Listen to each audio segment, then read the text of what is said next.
నమస్తే సార్ నాగార్జున రెడ్డి గారు. నమస్తే అమ్మా, చెప్పు. సార్ రాయపాటి రంగారావు గారు టీడీపీ నుంచి బయటకు వచ్చారు. ఆయన రాజీనామా చేశారు. అయితే ఆ పార్టీ నుంచి బయటకు వస్తున్న సమయంలో ఆయన కొన్ని కీలక వ్యాఖ్యలు చేశారు సార్. పార్టీకి సంబంధించి అంటే ఒక దిక్కుమాలిన పార్టీ అంటూ అటువంటి పదాలు వాడారు. తర్వాత లోకేష్కి సంబంధించి కూడా కొన్ని వ్యాఖ్యలు చేయడం, అంటే పార్టీ చాలామంది మారిన తర్వాత కూడా మారుతున్న సమయంలో కొన్ని వ్యాఖ్యలు మనం చూస్తుంటాం సార్. నియోజకవర్గ అభివృద్ధి కోసం అని కానీ ప్రజల అభివృద్ధి కోసం మారుతున్నాను, ప్రజా సంక్షేమం కోసం, ఇటువంటివి విన్నాం. కానీ ఈయన పార్టీకి సంబంధించి చాలా కీలక వ్యాఖ్యలు చేయడం జరిగింది. సో ఇవి పార్టీలో ఏం జరుగుతుందని దానికి సంబంధించి బయట ప్రజలకి ఏ విధంగా ఎటువంటి సంకేతాలు వెళ్ళే అవకాశం ఉంటుంది సార్? ఆయన అనుభవాన్ని, మనసులో ఉన్నటువంటి బాధని, ఉక్రోషాన్ని ఆవేశపూరితంగా బయటికి చెప్పినట్లుగా అనిపిస్తుంది. చెప్పాడైనా అనుకోవాలి. ఎంత కోపం వస్తే మటుకు మనిషి మరి ఫోటోను తీసి నేలకేసి కొడతారా? అక్కడే నీకు తీవ్రత అనేది తెలుస్తుంది కదా. 150 కోట్లు ఇచ్చానని కూడా చెప్పాడు కదా ఆయన. మన ప్రధానమంత్రి గారే పోలవరాన్ని ఏటీఎం లాగా వాడుకుంటున్నారని చెప్పి ఆయన చెప్పాడు కదా. బిల్లులు పెట్టకుండానే, పని చేయకుండా బిల్లులు పెట్టి డబ్బులు తీసుకున్నారు కదా వీళ్ళు. ట్రాల్స్టాయ్ అనేటువంటిది అది యాక్చువల్గా రష్యన్ కంపెనీ. అది ఇంకా రష్యన్ కంపెనీతో కొలాబరేషన్ పెట్టుకున్నారు కొన్ని నేషనల్ హైవేస్ అవి వేయడానికి. ఆ అనుభవాన్ని ఉపయోగించుకొని పోలవరం కాంట్రాక్ట్ తీసుకున్నారు వీళ్ళు. మరి వీళ్ళకి అంత కెపాసిటీ సామర్థ్యం ఉందా అంటే, మొట్టమొదటిలో నేను వీళ్ళకి ఇచ్చినప్పుడు నేను పర్సనల్గా అనుకుంది ఏంటంటే, రాయపాటి సాంబశివరావు గారికి అంత సీన్ లేదు, మరి ఎందుకు తీసుకెళ్ళి ఇచ్చారేమో. సరే, ఇంకేదో ఆయన ఎంపీగా ఉన్నాడు, సంగతి సమాచారం అన్న ఉద్దేశంతో ఇచ్చారేమోలే. ఈ పాలిటిక్స్లో ఇవన్నీ మామూలే కదా. 100 కోట్ల రూపాయలు కాంట్రాక్ట్ ఏదైతే ఉంటుందో నార్మల్గా, దాన్ని 150 కోట్ల రూపాయలకి వీళ్ళే పెంచుతారు. ఆ వచ్చే కాంట్రాక్టర్లో అల్టిమేట్గా ముగ్గురే మిగులుతారు, L1, L2, L3. వాళ్ళందరూ కుమ్మక్కే పదరు కదా, మాఫియా ఒక రకంగా చెప్పాలంటే. దాన్ని ఎలా చేస్తారన్నది ఇంతకుముందు కూడా మనం చెప్పుకున్నాం 1-2 వీడియోల్లో. సింపుల్గా కనుక చెప్పాలంటే, ఒక పీస్ ఉందనుకో, మాకు వర్క్ ఉందనుకో, మరి ఆ వర్క్ని ఏం చేస్తారంటే కాంట్రాక్టర్స్ అందరినీ పిలుస్తారు, కొటేషన్లు ఇస్తారు. దాని వాల్యూ 100 కోట్లే అనుకో, అందరూ తెలిసిన వాళ్ళే కదా, వాళ్ళకు మాత్రమే ఇవ్వాలనేది డిసైడెడ్. అందుకని ఏం చేస్తారంటే, రాయపాటి సాంబశివరావు గారు మీరు దీనికి 99 కోట్లకి వేయండి అంటారు. ఇంకొకరిని పిలుస్తారు, జీవీకే వాళ్ళని పిలుస్తారు, నువ్వు 100 కోట్లే వేయవయా అంటాడు. సీనయ్యాన్ని కంపెనీ వాళ్ళని పిలుస్తారు, మీరు నువ్వు 101 కోట్లకి వేయి అంటారు. అల్టిమేట్ రాయపాటి సాంబశివరావు గారు వచ్చిందిగా. ఇంకొక కాంట్రాక్ట్ని పిలుస్తారు, ఇంకొక పనికి పిలుస్తారు. దానికి రాయపాటి సాంబశివరావు గారిని నువ్వు 101 కోట్లు వేయంటారు. సీనయ్యాన్ని కంపెనీని 99 కోట్లు వేయమంటారు. ఇంకొకరి చేత 100 కోట్లు ఇస్తారు. ఇట్లా కాంట్రాక్ట్లు మొత్తం వాళ్ళే పంచుకుంటారు. అల్టిమేట్గా వేరే వాళ్ళు ఎవరు ఉండరు. మంచి మంచి కాంట్రాక్టర్స్ చేసే వాళ్ళు ఉన్నారు. Larson and Toubro, Hindustan construction company లాంటి మంచి కంపెనీస్ ఉన్నాయి, జీసప్ అండ్ కంపెనీ లాంటి మంచి కంపెనీస్ ఉన్నాయి. వాళ్ళు కూడా వస్తూ ఉంటారు, అక్కడనే ఉండరు. ఇక్కడ ఇదేంటంటే వాళ్ళకి ఇచ్చారు ఆ కాంట్రాక్ట్. అది నాకు తెలిసినంత వరకు వాళ్ళకి కాంట్రాక్ట్ చేసే అంత కెపాసిటీ, క్యాపబిలిటీ లేదు. బాగా హెవీ ఎక్విప్మెంట్ కావాలి, సొఫిస్టికేటెడ్ ఎక్విప్మెంట్ కావాలి. చాలా ఎక్విప్మెంట్ జర్మనీ నుంచి కూడా తీసుకొచ్చారు. వాళ్ళకి రెంట్లు కూడా పే చేయలేదు, లీజ్ రెంట్లు కూడా పే చేయలేదు. కానీ వాళ్ళు ఇక్కడి నుంచి ఆ ఎక్విప్మెంట్ కనుక తీసుకెళ్లాలంటే వేరే ఇంకెక్కడ దగ్గర కాంట్రాక్ట్ దొరకాలి కదా. అది దొరికిందాక ఆ ఎక్విప్మెంట్ ఇక్కడే ఉంచారు. అగ్రిమెంట్ ప్రకారం వాళ్ళకి లీజ్ రెంట్లు పే చేయాలి. అట్లా అనవసరంగా దాని కాస్ట్ కూడా పెరిగిపోయింది. అదొక్క అవకతవకలే కాకుండా ల్యాండ్ ఎక్విజిషన్ చేయడానికి కోసమని మొట్టమొదట లిస్ట్ ప్రిపేర్ చేసినప్పుడు 54,000 కుటుంబాలకి అని చెప్పి ఇచ్చారమ్మా. ఈ చంద్రబాబు నాయుడు వచ్చిన తర్వాత దాన్ని ఏం చేశాడంటే 1,00,000 కుటుంబాలు చేశాడు. ఆ 1,00,000 కుటుంబాల్లో కూడాను కొత్తగా ఎవరి పేర్లు అయితే ఇంక్లూడ్ చేశారో వాళ్ళకి ముందు డబ్బులు ఇచ్చారు. ఒరిజినల్గా ఎప్పటి నుంచో ఉన్న వాళ్ళకి ఇవ్వాల. ఈ వ్యవహారం అంతా చూసి కేంద్ర ప్రభుత్వం వాళ్ళు ఏం లిటిగేషన్ పెట్టారంటే, డ్యామ్ కట్టడానికి పైసలు ఇస్తాం మేము, రీహాబిటేషన్కి పైసలు ఇవ్వమన్నారు. ఎక్కువ ఖర్చు అయ్యేది రీహాబిటేషన్కే. ఒక 16,000 కోట్లు 17,000 కోట్లు పెడితే కనుక డ్యామ్ పూర్తి అయిపోతుంది. 30-35,000 కోట్లు 33,000 కోట్ల రూపాయలు అనేది రీహాబిటేషన్కే ఎక్కువ ఖర్చు అవుతుంది.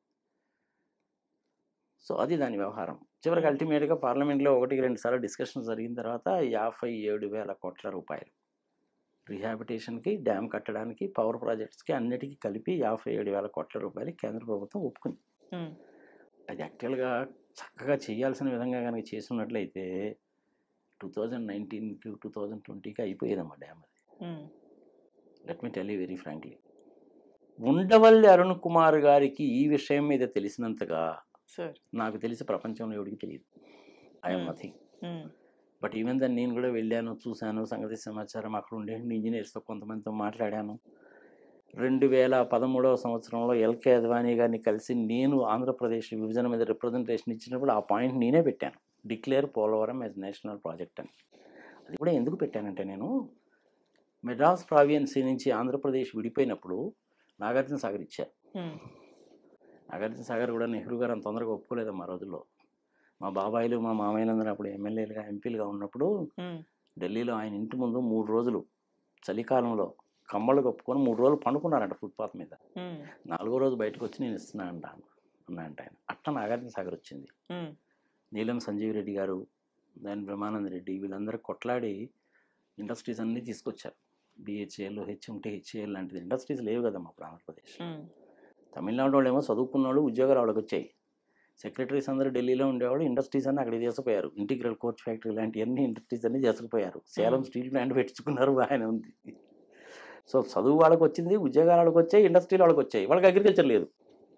అందుకని ఏం చేసేవాళ్ళు, కృష్ణా, గుంటూరు, ఈస్ట్ గోదావరి, వెస్ట్ గోదావరిలో బాగా పండేటువంటి రైసు, కూరగాయలు, పత్తి, పూలు, పళ్ళు, అరిటాకులతో సహా కమ్మంగా ఎంజాయ్ చేశారు.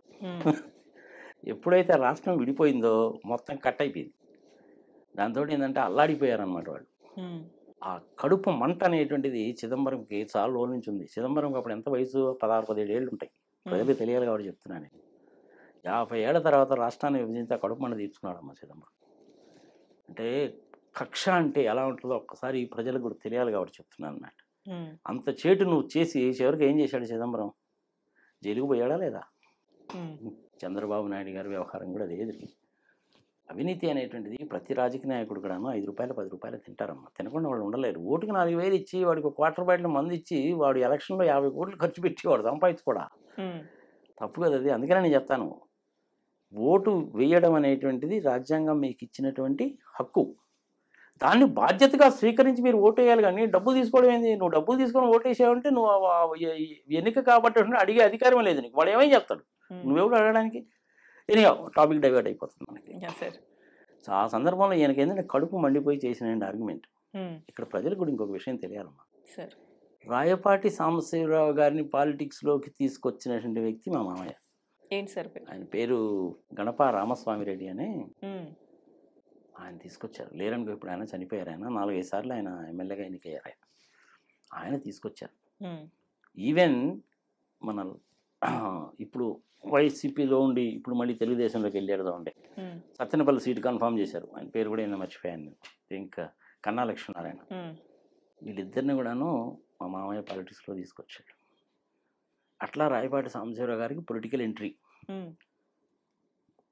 2014లో తెలుగుదేశం తరఫున నర్సరావుపేట నుంచి ఎంపీగా ఎన్నికయ్యాడు.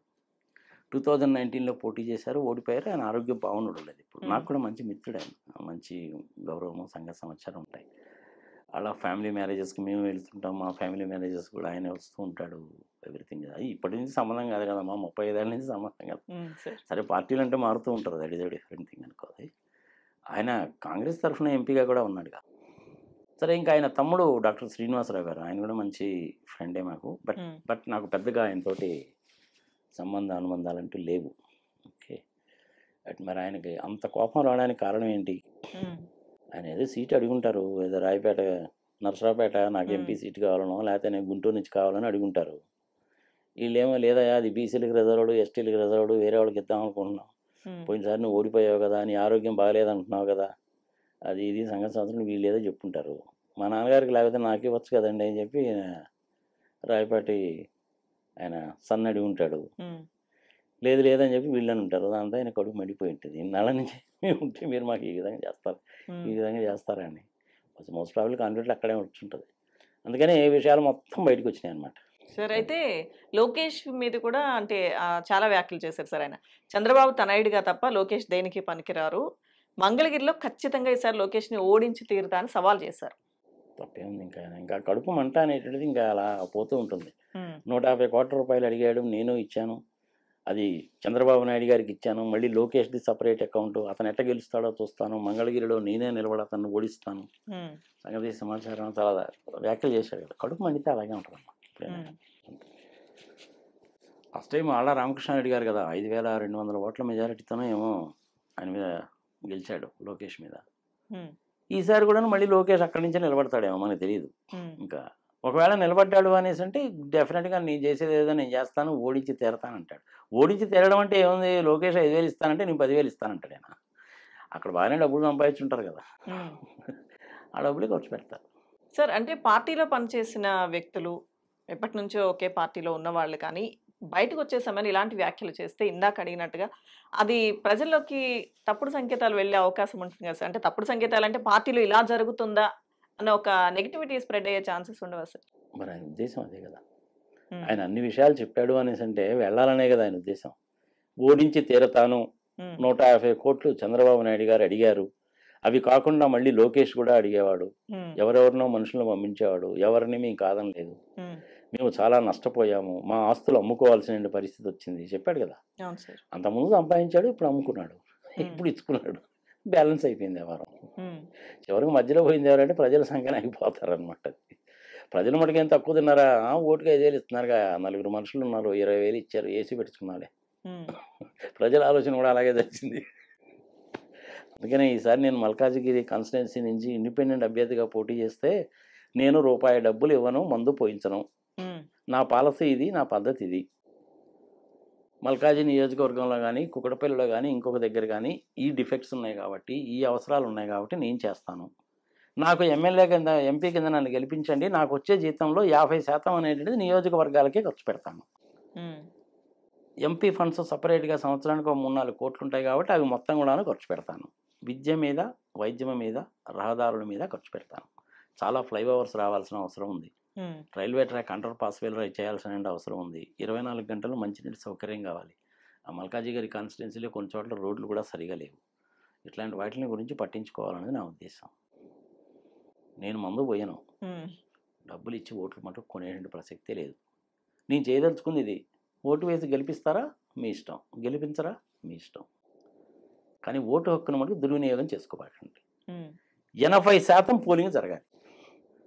నేను ప్రజల్ని వేడుకునేది ఒకటే, దయచేసి మీరు వెళ్ళి ఓటు వేయండి ముందు. సార్ అయితే పార్టీ నుంచి కీలక నేతలు బయటకు వెళ్ళిపోవడం, ఎలక్షన్స్ దగ్గరకు వస్తున్న ఈ సమయంలో అంటే వాళ్ళని బుజ్జగించడానికి ఎటువంటి ప్రయత్నాలు జరగలేదంటారా, లేకపోతే ఇంకా చెప్పినా వీళ్ళు వినే పరిస్థితి లేదంటారా? ఒక కేసినేని నాని గారి విషయంలో కానీ, ఇప్పుడు మన రాయపాటి రంగారావు గారు కానీ. ఒకళ్ళు కాదు, నువ్వు మధ్యలో ఏదో టాపిక్ తెచ్చేవాడు చెప్తున్నాను. కేసినేని నాని గారి వ్యవహారం కూడా అలాగే అయింది. అంటే ఈయన మాట్లాడినంత ఇదిగా ఆయన మాట్లాడలేదు, కానీ ఆయన కూడాను ఇంచుమించుగా అదే వ్యక్తం చేశాడు. ఆయన ఆల్రెడీ వైసీపీలో జాయిన్ అయిపోయాడు, స్పీకర్ ఫార్మేట్లో స్పీకర్కి పంపించాడు, పార్టీకి రాజీనామా చేశాడు, వైసీపీలోకి వస్తా అన్నాడు, వెళ్ళాడు, విజయవాడ ఎంపీ సీట్ కన్ఫర్మ్ చేసుకున్నాడు. నాకు తెలిసినంత వరకు ఆయనకి మంచి పేరు తెచ్చుకున్నాడు అమ్మాయి. ప్రభుత్వం దగ్గర నుంచి ఎటువంటి ఫండ్స్ రాకపోయినప్పటికీ కేంద్ర ప్రభుత్వంలో నితిన్ గడ్కరీని ఒప్పించి, టాటాస్ తోటి మంచి రిలేషన్స్ ఉన్నాయి ఆయనకి. Tata institute of social sciences plus Tata group of కంపెనీస్కి కార్పొరేట్ సోషల్ రెస్పాన్సిబిలిటీ కింద డబ్బులు ఉంటాయి, ఖర్చు పెట్టాలి కదా. ఆ ఫండ్స్లో నుంచి చాలా తీసుకొచ్చే నియోజకవర్గాల్లో చాలా మంచి పనులు చేశాడు ఆయన. చిన్న చిన్న విలేజెస్ని లింక్ చేస్తూ రోడ్లు వేయడం కానీ, చెరువుల్లో పుడికలు తీయించడం కానీ, మంచినీటి సౌకర్యం కల్పించడము, ఇట్లాంటివన్నీ కూడా చాలా చేశాడు. కాబట్టి నాకు తెలిసి కేసీఆర్ నాని గారు ఇండిపెండెంట్గా పోటీ చేసినా కానీ గెలుస్తాడు. మంచి పేరే ఉంది. అట్లా గెలిచిన వాళ్ళు దేశవ్యాప్తంగా చాలామంది ఉన్నారు. ఆయన యాక్చువల్గా కేసీఆర్ నాని పేరు వచ్చింది కాబట్టి చెప్తున్నాను. మొట్టమొదటిలో ఆయన పీఆర్పీలో కదా ఉన్నాడు. 2008లో పీఆర్పీలో ఎంట్రీ అయ్యాడు. దాని తర్వాత టీడీపీలోకి వచ్చాడు. టీడీపీ తరఫున 2 సార్లు గెలిచాడుగా. లాస్ట్ టైం 2019లో వైఎస్ జగన్మోహన్ రెడ్డి అంత పెద్ద వేవ్లో కూడాను ఆయన విజయవాడ నుంచి గెలిచాడు అంటే ఆయనకంటూ సొంతంగా ఒక గ్రూపు, ఆయనకంటే ఒక సొంతంగా ఉంది కదా. ఇప్పుడు 80% అనేటువంటిది చంద్రబాబు నాయుడిని చూసో జగన్మోహన్ రెడ్డి చూసి వేసినా కానీ మిగిలిన 20% అయితే ఆయన చూసి చేస్తారుగా. ఆ క్రెడెన్షియల్స్ అయితే ఉంటాయిగా. మరీ ఆయన ఇది బీకామ్లో ఫిజిక్స్ ఉంటుంది టైప్ అయితే కాదు కదా మనిషి. వాళ్ళ తాతల తండ్రుల నాటి నుంచి కూడాను, అంటే ఇంచుమించుగా 1928-30 సంవత్సరాల నుంచి కూడా వాళ్ళకి ట్రాన్స్పోర్ట్ వ్యాపారం ఉంది. అదే ఆయన కూడా కంటిన్యూ చేశాడు. ఇదేదో ఇల్లీగల్ వ్యాపారం చాలామంది క్రిటిసైజ్ చేస్తున్నారులే, ఓన్లీ ఎందుకు వచ్చిన బాధని మానేశాడు ఆయన. 200-250 బస్సులు ఉండే ఆయనకి. మొత్తం బిజినెస్ అంతా తీసేసాడు ఆయన. సో ఇప్పుడు పార్టీకి అంటే జనరల్గా ఏ పార్టీ నుంచి కొంత ఏమంటారు ప్రజాబలం ఉన్న నేతలు కానీ ఎవరైనా బయటకు వెళ్ళడం అనేది ఏ పార్టీకైనా కానీ నష్టం కాదా సార్? నష్టమే. ఇప్పుడు కేసీఆర్ నాని వెళ్ళడం అనేది తెలుగుదేశం పార్టీకి నష్టమే. రాయపాటి సాంబశివరావు గారి ఆ విధంగా మాట్లాడడం అనేది తెలుగుదేశం టీడీపీ పార్టీకి డెఫినెట్గా నష్టమే. జేడీ లక్ష్మీనారాయణ లాంటి వాళ్ళు జనసేన పార్టీ నుంచి బయటికి పోవడం అనేది కూడా ఆ పార్టీకి నష్టమే. సో ఇట్లా లాభ నష్టాలు రెండు ఉంటాయి, ఉండకుండా ఉండవు. వీళ్ళంతా గాయారాములు అనడానికి కూడా వీల్లేదమ్మా. గాయారాములు అంటే అది మరీ దారుణం. పొద్దున ఒక పార్టీ, మధ్యాహ్నం ఒక పార్టీ, సాయంత్రం ఒక పార్టీ అయితే గాయారం. ఇప్పుడు చంద్రబాబు నాయుడు కూడా అంతే కదమ్మా. 2014లో కలిసే పోటీ చేశారా?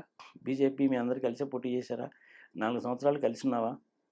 ప్రత్యేక హోదాన్ని తాకట్టు పెట్టి ప్యాకేజీకి ఒప్పుకొని ఆంధ్రప్రదేశ్ రాష్ట్రాన్ని సర్వనాశనం చేశావా? లాస్ట్ సంవత్సరంకి వచ్చేసరికి మళ్ళీ ప్రత్యేక హోదా అంటావు. ఏదైనా ఒక మాట మీద నిలబడాలి కానీ అటు ఇటు గంతులు వేస్తానంటే కుదరదు కదమ్మా. అట్లా గంతులు వేసాడు ఆయన. మోడీని తిట్టడానికి తిట్లు తిడితివి, నల్ల డ్రెస్ చేసుకొని ఢిల్లీలో మీటింగ్ పెడితివి. ఆ మీటింగ్ కూడా ఏంది, 4.5 కోట్ల రూపాయలు ఖర్చు పెట్టి మీటింగ్ పెట్టారు ఢిల్లీలో నల్ల డ్రెస్ వేసుకొని. ఆ 4.5 కోట్లు ఎక్కడరా బాగుండి టీటీడీ దేవతారం డబ్బులు అంటాయి. వాళ్ళ లెక్కలో తెలియదు వ్యవహారం, లేదా నాకు మోడీకి ఏం తెలుస్తుంది. చివరికి మోడీ గారి భార్యను కూడా తిట్టాడుగా. అంత దారుణంగా తిట్టినంటే ఆయన మళ్ళీ మోడీ గారితో కలవాలని చూస్తాడు. కాంగ్రెస్ తోటి విభేదించి బయటకు వచ్చి తెలుగుదేశం పార్టీ పెడితే చివరికి మళ్ళీ కాంగ్రెస్ వాళ్ళతో కలుస్తాడు. ఈ పవన్ కళ్యాణ్ తెలుగుదేశం వాళ్ళని తిట్టరాని తిట్టాడు, వీళ్ళు వాళ్ళని తిట్టారు, మళ్ళీ ఇప్పుడు మీ ఇద్దరం కలుస్తూ ఉంటారు. ఇవన్నీ కాదన్నట్టు ముద్రగడ గారు నిన్న మొన్నటి దాకా పచ్చగడ్డేస్తే మండుతుంది వాళ్ళిద్దరి మధ్యలో. ఇప్పుడు ఆయన కూడా మళ్ళీ వెళ్ళి అక్కడ కలుస్తానంటాడు.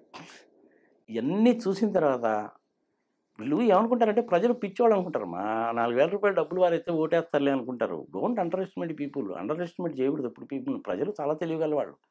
నేను చెప్పింది వింటారు, నువ్వు చెప్పింది వింటారు, కేఎస్ ప్రసాద్ చెప్పింది వింటారు, తెలకపల్లి రవి చెప్పింది వింటారు, తమ్మారెడ్డి భరద్వాజ్ చెప్పింది వింటారు, అందరూ చెప్పింది వింటారు. ఏం చేయాలి అనేటువంటిది మటుకు సాలిడ్గా డిసైడ్ చేసుకుంటారు. సందేహమే లేదు అందులో. Don't under estimate. ప్రజల్ని పిచ్చోళ్ళ కింద తిక్కవాళ్ళ కింద లెక్క కట్టబాకండి. వీళ్ళందరూ అలా ప్రజలను అలా లెక్క కట్టే పోతారు. బెస్ట్ క్లాసికల్ ఎగ్జాంపుల్ చిరంజీవి, రెండవ క్లాసికల్ ఎగ్జాంపుల్ పవన్ కళ్యాణ్, మూడవ ఎగ్జాంపుల్ ఎవరైనా చంద్రబాబు నాయుడు.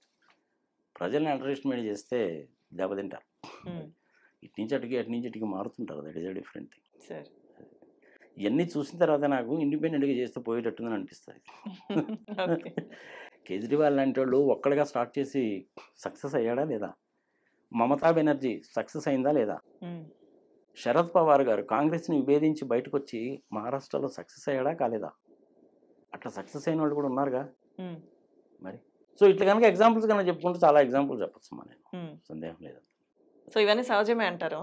ఇవన్నీ సహజమే, కానీ మన తెలుగు రాష్ట్రాల్లో ఇదేంటంటే దేశవ్యాప్తంగా కనుక కంపేర్ చేస్తే తెలుగు రాష్ట్రాల్లో ఇది ఎక్కువైపోయింది. నేను అనుకున్న పని జరగలేదు, నేను అడిగిన దగ్గర సీట్ ఇవ్వలేదు అంటే బెదిరింపులు అనమాట. నేను వెళ్ళిపోతానండి, అది అలాంటి బెదిరింపులు అనమాట. కానీ జగన్మోహన్ రెడ్డి విషయంలో ఒకటి మటుకు ఒప్పుకోవచ్చమ్మా. ప్రజలు ఏమనుకున్నా సరే కాక మనిషి దరిచేవాడు కాదు. వెళ్ళిపోతాను అనేసి అంటే బుజ్జగించి కూర్చోబెట్టి బతిలాడి వంగపడి చేసేటువంటి వాడు కాదు. పోతాను అన్నాడు అనుకో నవ్వు ఊరుకుంటాడు, వస్తున్నాను అన్నాడు అనుకో మంచిదయా అంటాడు. మన కేఎస్ఆర్ గారు ఉన్నారు, కొమ్మినేని శ్రీనివాసరావు గారు, ఎన్టీవీ 5లో ఆయన్ని పొగబెట్టలేక పొమ్మలాక పొగబెట్టినంత పని చేసి ఆయన పాపం కెనడా నుంచి వచ్చేసరికి ఆయన సీట్లు ఎవరికో వేరే వాళ్ళకి ఇస్తే ఆయనకు అవమానకరంగానే ఉంటుందిగా. నేను వస్తాను అని చెప్పి ఈయనేమో అడగలేదు, ఆయనకి రావాలని ఉందంటే మధ్యలో వాళ్ళు ఎవరో చెప్పారు, అన్న వస్తే మంచిదే కదా అన్నాడు, పోయి ఆయన అయ్యాడు, కంఫర్టబుల్గా ఉన్నాడుగా. అట్లా ఉంటారు కొంతమంది అలా ఉండేటువంటి వాళ్ళు కూడా ఉంటారు, కొంతమంది బయటికి పోయేటువంటి వాళ్ళు కూడా ఉంటారు. మన ఆంధ్రప్రదేశ్లో జర్నలిజం చచ్చిపోయిందమ్మా. ఇవాళ చూడండి అసలు ఈ సుప్రీంకోర్టు వాళ్ళు ఇచ్చిన జడ్జిమెంట్ గురించి చూడండి. అసలు నేనైతే ఇంతవరకు చూడలేదు, ఏ టీవీ ఛానల్ ఏం చెప్పారో నేనైతే చూడలేదు, కానీ అది జరిగింది ఏందన్న దాని గురించి మనం క్లియర్గా చెప్పుకున్నాంగా. ఇంక వాళ్ళ టీవీ ఛానల్లోకి వెళ్ళి ఇంటికి వెళ్ళి చూస్తే దాని గురించి ఏమి గందరగోళం చేస్తారో చెప్పడానికి వీల్లేదనమాట. పచ్చి అబద్ధాలు చెప్తుంటారు అనమాట. ఆ పనికి మన వాళ్ళు ఎవరినో వాళ్ళని పట్టుకొస్తారు టీవీ ఛానల్లోకి, ఏదో ఒకటి చెప్పిస్తూ ఉంటారు. ఈ పార్టీ నుంచి ఆ పార్టీకి, ఆ పార్టీ నుంచి ఈ పార్టీకి మారడం అనేది జరుగుతూనే ఉంటుందమ్మా. ఒక 5% 10% మంది మారుతుంటారు. ఒకసారి రాజకీయంలోకి వచ్చిన తర్వాత వాళ్ళ పరిస్థితి ఎలా ఉంటుందంటే చుట్టూరు 10 మంది మనుషులు ఉండి సార్ సార్ సార్ సార్ అంటుండాలన్నమాట వాడిని. అలా కనుక అనకపోతే వీడికి రాత్రిపూట నిద్ర పడదు. ఆ వాతావరణంలోకి వెళ్ళిపోయిన తర్వాత వాడి పరిస్థితి ఎలా ఉంటుంది. మేము కూడా మా ఫ్యామిలీలో చూసాం కదా. అంటే మేము 30 సంవత్సరాల నుంచి అసలు రాజకీయాల్లో లేవనుకో, that is a different thing. మా పెద్దవాళ్ళందరూ కూడాను మీరు రాజకీయాలకు తట్టుకోలేరురా బాబు, అందుకని మీరు వీలైనంతవరకు మీ పని ఏదో మీరు చేసుకోండి, కానీ ఈ రాజకీయం అనేది మానేయండి, మా తరంతో అయిపోయింది అన్నారు. మా వాళ్ళు ఎప్పటి నుంచి ఉన్నారనుకుంటున్నారు? 1952లో మెడ్రాస్ ప్రొవియన్సీ, అప్పుడు ఆంధ్రప్రదేశ్లో మెడ్రాస్ 2 కలిసే ఉంది. 1952 అమ్మ. మా మామయ్య కోలా సుబ్బారెడ్డి గారని ఆయన ఎమ్మెల్యేగా ఉన్నాడు. మొన్న 10 ఏళ్ల కిందనే చనిపోయాడు ఆయన. ఆయనతోటి మేము మ్యారేజెస్కి వెళ్ళినప్పుడు చెప్తుండేవాడు అనమాట. ఏంది మామ ఏంది ఈ రోజుల్లో పాలిటిక్స్ సంఘ సంవత్సరం ఎలా ఉందని, ఇదిగో నువ్వేదని అడుగుగానే అది కూడా కడగబాకరా అంటారు. మళ్ళీ వాళ్ళందరూ ఎమ్మెల్యేలు కానీ ఎంపీలు చేసిన వాళ్ళే. నెహ్రూ గారి టైం నుంచి ఎంపీలుగా చేసిన వాళ్ళు ఉన్నారు. సరే ఇన్ని రోజులు పోయిన తర్వాత నాకు మళ్ళీ ఒకసారి ఎందుకు చేయకూడదని అనిపించే మల్కాజ్గిరి నుంచి ఈసారి ఇండిపెండెంట్గా పోటీ చేద్దాం అనుకుంటున్నాను. పార్టీ తరఫున అంటే ఏమవుతుందంటే నువ్వు 50 కోట్లు ఖర్చు పెట్టుకుంటావా, 10 కోట్లు డొనేషన్ ఇస్తావా అంటారు. మరి నేను 50 కోట్లు ఖర్చు పెట్టి 10 కోట్లు డొనేషన్ ఇస్తే పార్టీకి 60 కోట్లు నేను ఖర్చు పెడితే 600 కోట్లు సంపాదించాలంటాను. నేను ఎట సంపాదించాలి? నేను ఏదో ఒక అవినీతి కార్యక్రమాలు చేసే కదా సంపాదించాలి. ల్యాండ్ కబ్జాలు చేసో అవి చేసో ఇది చేసో సంపాదించాలి. ప్రజలు కూడా ఇవాళ రేపు ఎట తయారయ్యారంటే అలా ల్యాండ్ కబ్జాలు చేసి కోట్లు సంపాదించి వాళ్ళకు ఒక 5,000 ఇచ్చి ఒక మందు ప్యాకెట్ ఇచ్చేయండి వాళ్ళకి ఓట్లు వేస్తున్నారు ఇప్పుడు. ఇది మన దేశంలో దౌర్భాగ్యం పట్టిందనమాట. మీ యంగ్స్టర్స్ చాలా దెబ్బతింటారమ్మా. ఇది ఈ విధంగా కనుక జరిగిందంటే కొన్నాళ్ళు పోయిన తర్వాత ఎంపీలు ఎమ్మెల్యేలు అందరూ కలిసి ఏం చేస్తారంటే దేశవ్యాప్తంగా మనకు ఉన్నది 4,123 ఎమ్మెల్యేస్, 543 మంది ఎన్నుకోబడినటువంటి ఎంపీలు, 250 మంది రాజ్యసభ సభ్యులు. ఇంతేగాని నెంబరు వీళ్ళందరూ కలిసి చివరికి కొన్నాళ్ళు పోయిన తర్వాత ఇలాగే ఉంటే ఏం చేస్తారంటే ప్రజలు ఇలా డబ్బులు తీసుకొని ఓట్లు వేస్తున్నారు కదా, అసలు వీళ్ళకి డబ్బులు వేయడం ఓట్లు వేయించుకోవడం ఎందుకు, మనందరమే ఏకమైపోయి మనమే పనిచేసుకుంటే పోలా. అది ఈ కాన్స్టిట్యున్సీకి 5 సంవత్సరాలు నేను ఉంటా, ఇంకొక 5 సంవత్సరాలు నువ్వు ఉండు, నీకు నాకు మధ్య పోలికొద్దు అని వాళ్ళే ఒక కంక్లూషన్కి వచ్చారనుకో, ఇంకా అసలు ఎలక్షన్స్ ఎందుకు? మరి వాళ్ళు డబ్బులు ఎక్కడ సంపాదిస్తారు? ఇదిగో నాగార్జున సాగర్ డ్యాము, శ్రీశైలం డ్యాము నాదయ్యా, దీని మీద వచ్చే ఆదాయం నాది. ఇదిగో చెన్నై దగ్గర నుంచి ఇచ్చాపురం వరకు రైల్వే లైన్, ఆ చెన్నై దగ్గర నుంచి గూడూరు వరకు ఏమో తమిళనాడు వాళ్ళకి పోద్ది, గూడూరు దగ్గర నుంచి ఇచ్చాపురం వరకు రైల్వే లైన్ మీద వచ్చే ఆదాయం మొత్తం మంది. పనిచేసుకున్నామట అని పనిచేసుకుంటారు. భద్రాచలం అడవులో 1,00,000 ఎకరాలు నాది, ఇంకో 50,000 ఎకరాలు నీది, పనిచేసుకుంటారు. ఏముంది ఇంకప్పుడు ఎలక్షన్స్ ఏముంటాయి, అవసరం ఉంటుందా? మరి డెమోక్రాటిక్ సెటప్లో ఉన్నాం కదా, ఏంది సార్ నాగార్జున రెడ్డి గారు మీరు అట్లా చెప్తున్నారు, నిజంగా ఇది ఈ విధంగా జరుగుద్దా అంటే డబ్బులు తీసుకొని ప్రజలు ఓట్లు వేస్తున్నంత కాలము ఏదో ఒక రోజు అది గ్యారంటీ జరుగుతుంది. మరి దీనికి సొల్యూషన్ ఏంటి సార్ చెప్పండి మీరు? డబ్బులు తీసుకోకుండా ప్రజలు ఓట్లు వేయాలి అంతే.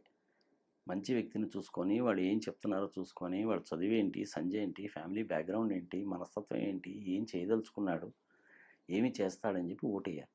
అంతేగాని డబ్బులు తీసుకొని ఓటేయడం ఏందమ్మా, కడుపుకు అన్నది అంటున్నారు గడ్డిది అంటారా, నాకు అర్థం కాదు. డబ్బులు తీసుకొని ఓటేయడం దరిద్రం ఉన్నాడు లేకపోతే I'm sorry to use this word, తప్పు కదా. నువ్వు ఆ పని చేసినా వాడు అదే పని చేస్తాడు. ఎక్కడి నుంచి తెచ్చి పెడతారమ్మా వాళ్ళు? వాళ్ళకు ఉన్న ఆస్తులు అమ్ముకొని ఇల్లు అమ్ముకొని 50 కోట్లు 60 కోట్లు ఖర్చు పెట్టి ఎమ్మెల్యేలని ఎంపీలు అవుతారా? అందులో ఆంధ్రప్రదేశ్లో తెలంగాణలో ఇంతకంటే దారుణంగా ఎక్కడ ఉండదన్నమాట. మనకి యాక్చువల్గా ఆంధ్రప్రదేశ్ తెలంగాణలో లేదమ్మా ఇది, ఇది మనకి తమిళనాడు నుంచి ఇంపోర్ట్ అయింది. I'm very sorry to say this. ఇంతకుముందు మనకు లేదు ఇది, అక్కడి నుంచి మనం ఇంపోర్ట్ చేసుకున్నాం అనమాట. 4 ఓట్లు ఉన్నాయంటే రెఫ్రిజిరేటరు, 5 ఓట్లు ఉన్నాయంటే రెఫ్రిజిరేటరు ప్లస్ టీవీ, ఓ 10 ఓట్లు కనుక ఉన్నాయంటే రెఫ్రిజిరేటరు, టీవీ, ఏసీ ప్లస్ నీకు ల్యాప్టాప్ కూడా. ఎక్కడి నుంచి తెచ్చిస్తాడు వాడు ఈ డబ్బులన్నీ? కష్టం కదా. మీ యంగ్స్టర్స్ ఆలోచించాలి ఒకసారి. ఆంధ్రప్రదేశ్లో ఉన్నటువంటి ఓటర్లు 4,10,00,000 మంది అప్రాక్సిమేట్లీ. 75% పోలింగ్ అనేది జరిగిందంటే 3 కోట్ల మంది ఓట్లేస్తారుగా. 3 కోట్ల మంది కూడాను డబ్బులు తీసుకునే వాళ్ళు అయితే ఇక నువ్వు ఎమ్మెల్యేలు ఎంపీలు ఏమనడానికి వీల్లేదు. ఎంత ఖర్చు అవుతుందో నువ్వు లెక్కేసుకో ఒకసారి. ఆ డబ్బులన్నీ ప్రజలకు ఇస్తారు వాళ్ళు. 2,000 కోట్లు 3,000 కోట్లు ఖర్చు పెడతారు, ప్రజలకు ఇస్తారు. రేపు వీళ్ళందరూ గెలుస్తారు, కొమ్మకెత్తారు, 30,000 కోట్లు సంపాదిస్తారు. నువ్వేం చేస్తావు? పెట్రోల్ మీద ట్యాక్సులు పెంచారనుకో నువ్వేం చేస్తావు? నువ్వేం చేయలేవు. రోడ్డు సరిగా లేదనుకో అడగడానికి నువ్వేవాడివి? అంతే. నీళ్లు రాలేదు కెనాల్లో అడగడానికి నువ్వెవడవా? ఏం డబ్బులు తీసుకొని ఓటేసావా? నువ్వేం ఉత్తపుణ్యానికి వేసావా ఓటు? మాకు ఏంది నువ్వు అడిగేది నన్ను అంటారు. ఏం మాట్లాడతారు మీరు?